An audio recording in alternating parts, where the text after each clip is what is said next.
In the heart of a silent forest, where no human had walked for 100 years, a lonely owl named Oren guarded an ancient secret. A glowing blue acorn said to grant one wish to whoever found it with a pure heart. One night, a lost little girl named Mira stumbled into the woods, tear-streaked and clutching a cracked compass.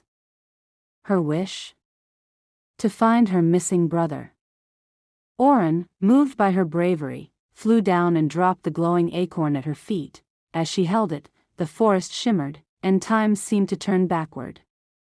Trees reversed their growth, and shadows danced with light. In a sudden burst of blue wind, her brother appeared, confused but unharmed, right beside her. Oren vanished into the treetops, his mission fulfilled, the acorn gone. And somewhere in the forest, a new one began to glow. Years passed, but Mira never forgot the forest, the owl, or the miracle of the glowing acorn. She and her brother, Leo, grew up telling the tale to anyone who would listen, though most waved it off as a child's dream. Still, deep down, Mira knew the forest was real, alive with magic. Driven by wonder, she became a botanist and explorer, dedicating her life to studying forgotten woods. On her 25th birthday, she returned to the forest with Leo. It looked unchanged, untouched by time. But this time, the trees whispered her name. They wandered deeper until they found a clearing that pulsed with blue light. In the center, a new acorn, larger than before, glowing like a star. But it wasn't just sitting on the ground. It hovered, spinning slowly, and wrapped in vines that looked like they were waiting. Then a voice echoed through the leaves.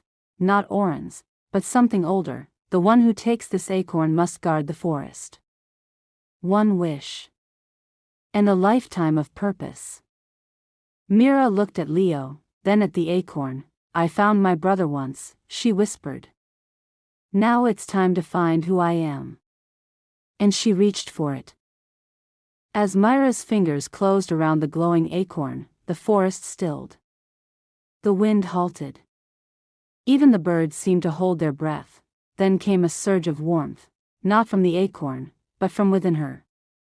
Memories that weren't hers flooded her mind, past guardians, ancient trees being planted, whispers from creatures long extinct. She saw Oren again, perched atop a throne of roots, watching with proud, golden eyes, the vines wrapped gently around her wrist, not to bind her, but to welcome her. The acorn melted into light, seeping into her skin.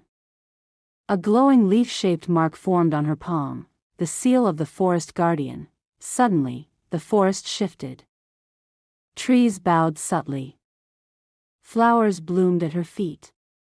A soft hum filled the air, the song of the woods, singing her name in a dozen dialects of nature. Leo stepped back, awe in his eyes. Mira.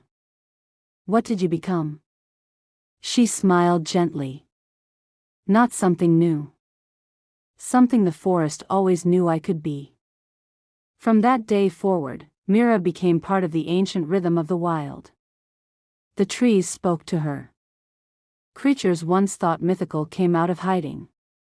She protected the balance between man and nature, magic and reason, and in the heart of the forest, under Oren's ever-watchful eye, a new acorn began to glow, waiting for the next soul pure enough to be called.